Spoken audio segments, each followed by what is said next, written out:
ना लें, कटहल की सब्जी के साथ दूध ना खाएं, कच्ची प्याज खा रहे हैं तो दूध नहीं खाएं, दही में नमक डाल के ना खाएं, हमेशा दही में मीठी चीज डालें।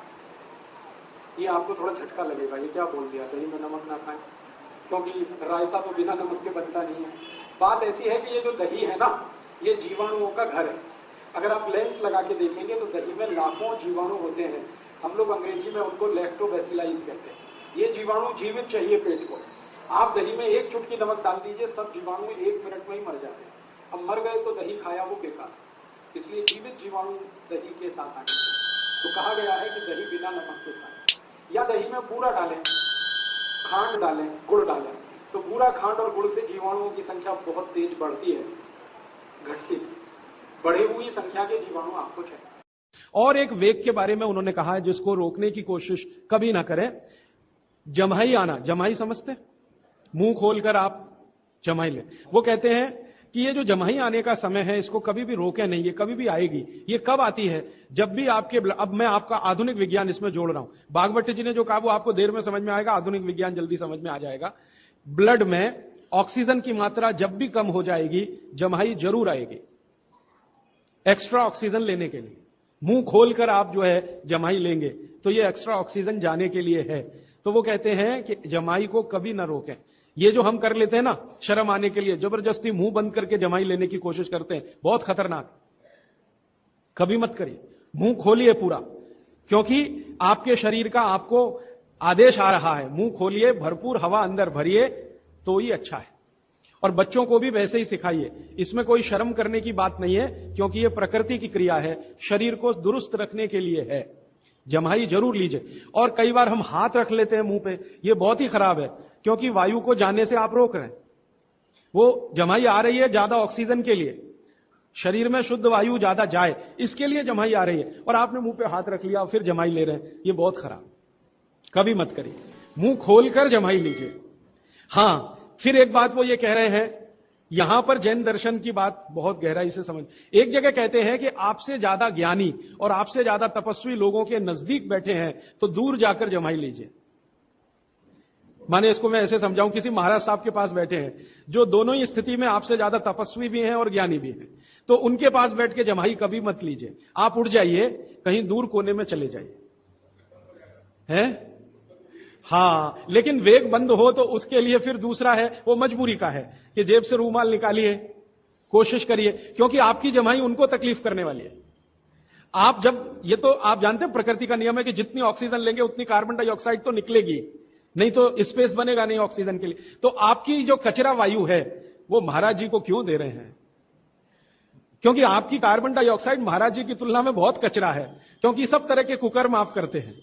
तपस्या आपके जीवन में है नहीं ज्यादा, संयम आपके जीवन में है नहीं ज्यादा, और लोभ, लालच, मद, मोह, काम, क्रोध सब कुछ आप में भरा हुआ है, और उनका जीवन बिल्कुल इन सब कषायों से परे है। तो उनके सामने जो आप कार्बन डाइऑक्साइड निकालेंगे वो उनको तकलीफ कर दे। इसलिए वो कहते हैं कि अपने से ज्ञानी और तपस्वी लोगों के पास जब भी आप बैठे हों तो जम्हाई ना लें, दूर जाके लें। और कुछ मजबूरी हो जाए तो ये मैं जोड़ रहा हूं, बागवट जी ने नहीं कहा कि आप मुंह पे रूमाल तो कम से कम रख लें, हाथ रख के जम्हाई महाराज जी के सामने ही लें, ऐसा कहो। बाकी जीवन में लेने की आपको जरूरत नहीं। अब एक और वेग है जिसको कभी ना रोके, नहीं तो बहुत तकलीफ आएगी, मूत्र का वेग। मूत्र वेग कभी भी रोकने की कोशिश ना करें। जब भी आपको ऐसा लग रहा है कि मूत्र आना ही चाहिए या शरीर सिग्नल दे रहा है, तुरंत उस वेग को निकालिए।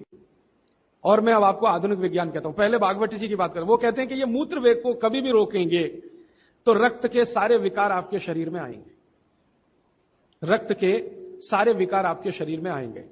अब मैंने ये एक एक्सपेरिमेंट मेरे ऊपर कभी किया था कि मैं मूत्र का वेग रोकूं, फिर देखूं क्या होता है। तो तुरंत मैंने महसूस किया कि शरीर पे दबाव बढ़ गया, प्रेशर बढ़ गया शरीर पर, शरीर के हर हिस्से पर प्रेशर बढ़ गया।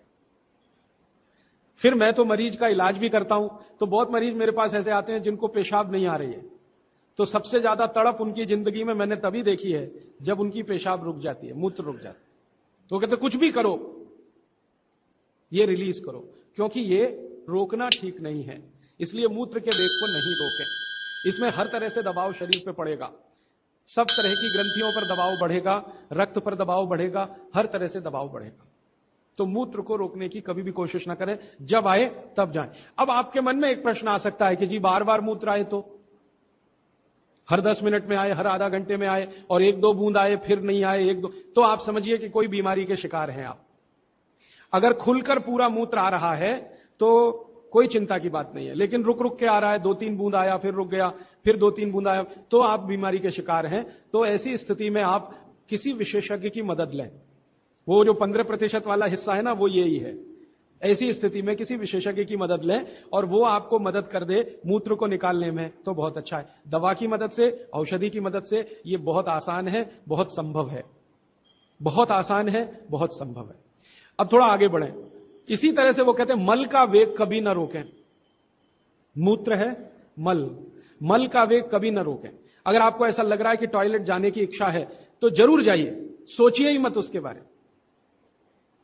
आप बोलेंगे जी कोई परिस्थिति ऐसी है, मैं ऐसा मानता हूं कि अब ऐसी कोई परिस्थिति है नहीं। ट्रेन में सभी जगह टॉयलेट रूम्स हैं, हवाई जहाज में सभी जगह टॉयलेट रूम्स हैं, आपके घर में तो है ही, यहां जहां भी बैठे हैं वहां है। हो सकता है सड़क पर चलते समय तो सरकारों ने कई जगह बनाए हैं। माने कोशिश करिए कि वो रोके नहीं उस वेग को। आप अगर है ऐसी इच्छा तो जरूर जाइए, जरूर जाइए। फिर आप कहेंगे जी फिर वही मूत्र वाली स्थिति है, बार बार टॉयलेट आती है तो भागवत जी ने कहा है कि एक दिन में 2 बार अगर आप शौच के लिए जा रहे हैं तो यह सामान्य है, नॉर्मल है, माने आपको कुछ तकलीफ नहीं है। अगर एक दिन में 2 बार आप जा रहे हैं, वो 2 बार हो सकती है आपके शरीर के हिसाब से, हो सकता है सुबह और शाम आप जाएं, कोई लोगों को सुबह और दोपहर भी हो सकती है, कोई लोगों को सुबह सुबह भी 2 बार हो सकता है ऐसी स्थिति। तो वो कहते हैं 2 बार तक तो सामान्य है। 3 बार जब आप करेंगे 2 से 3 तो वो कहते हैं थोड़ा असामान्य है, और 3 के बाद तो जाना ही नहीं है। अगर जा रहे हैं तो कोई बीमारी है, विशेषज्ञ की मदद लीजिए और उसको ठीक करिए। तो मल के वेग को ना रोकें, मूत्र के वेग को ना रोकें, जमाई आ रही है तो ना रोकें, हंसी आ रही है तो ना रोकें, प्यास लग रही है तो कभी भी अपने को ना रोकें। इस तरह के उन्होंने कई वेग के बारे में कहा। ऐसे लगभग 14 वेग हैं। मैंने कुछ बता दिए, बाकी आप चाहें तो पढ़ लेना किताब में, क्योंकि समय कम है। हर बार मुझे यही लगता है कि क्या छोड़ूं क्या बताऊं।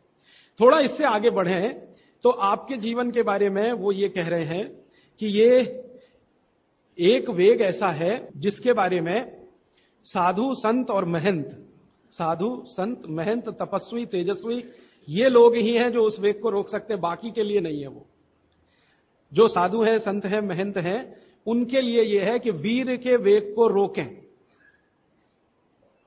और गृहस्थी जीवन चलाने वालों के लिए है कि वो कभी भी ना रोकें। इस पर भागवत जी ने बहुत लंबी व्याख्या की है। साधु संत महंत महाराज साहब ब्रह्मचारी तेजस्वी तपस्वी, इस तरह के लोगों के लिए उन्होंने निर्देश किया है कि वो जरूर अपने वीर के वेग को रोकें, और अगर नहीं रोक पाते हैं तो उनकी साधुता, उनकी सन्यासी होने की बात वो कमजोर पड़ती है। और आप जैसे लोग जो गृहस्थी का जीवन जी रहे हैं उनके लिए वीर के वेग को रोकना बहुत ही खतरनाक है। माने इसको उन्होंने काम वेग करके कहा है। काम वेग गृहस्थ लोगों को कभी रोकना नहीं चाहिए, और साधु संतों को हमेशा तपस्या करके उस पर कंट्रोल करने के लिए ही प्रयास करना चाहिए। तो साधु संतों का जो जीवन है वो पूरा जीवन शायद इसी में चला जाए तो भी वो कहते हैं कि निरर्थक नहीं है। अब क्यों उनको नहीं करना चाहिए, क्यों आपको करना चाहिए, ये विश्लेषण में जाऊंगा तो देर ज्यादा हो जाएगी। आपको संकेत रूप में मैं आपसे कह रहा हूं कि वीर का वेग, काम का वेग, वो कहते हैं सबसे खराब वेग है जो रोका तो आपके लिए। और साधु संत महंतों के लिए कहते हैं कि अगर उन्होंने नहीं रोका तो उनके लिए सबसे ज्यादा खराब। तो उनका प्रयास पूरे जीवन भर ऐसा होना चाहिए जो उसको रोक। अब उस प्रयास में ही उनकी दिनचर्या, उनकी ऋतुचर्या और उनकी आहारचर्या शामिल है। भागवत जी ने कई सूत्र लिखे हैं कि जो सन्यासी हैं, संत हैं, महात्मा हैं, उनकी दिनचर्या, ऋतुचर्या, आहारचर्या आपसे भिन्न है, होनी ही चाहिए। और आपकी दिनचर्या, ऋतुचर्या, आहारचर्या साधु संत और महात्माओं से भिन्न है, जो होनी ही चाहिए। दोनों जगह भिन्नता है, वो जान लेने के लिए आवश्यक है। तो हम कहते हैं ना, साधु संत और सन्यासियों के भोजन तीखे मसाले वाले ना हो, एकदम सादगीपूर्ण हो, ज्यादा उसमें घी तेल ज्यादा इस्तेमाल ना हो, वगैरह वगैरह। तो और आपके लिए बिल्कुल उल्टा, आपके भोजन में तीखे मिर्च मसाले हो तो चलेगा, घी तेल बहुत ज्यादा हो तो भी चलेगा। तो गृहस्थियों के लिए जो जीवन है आहारचर्या, दिनचर्या और ऋतुचर्या का, और साधु सन्यासियों के लिए जो जीवन है दिनचर्या, दोनों में बहुत अंतर है।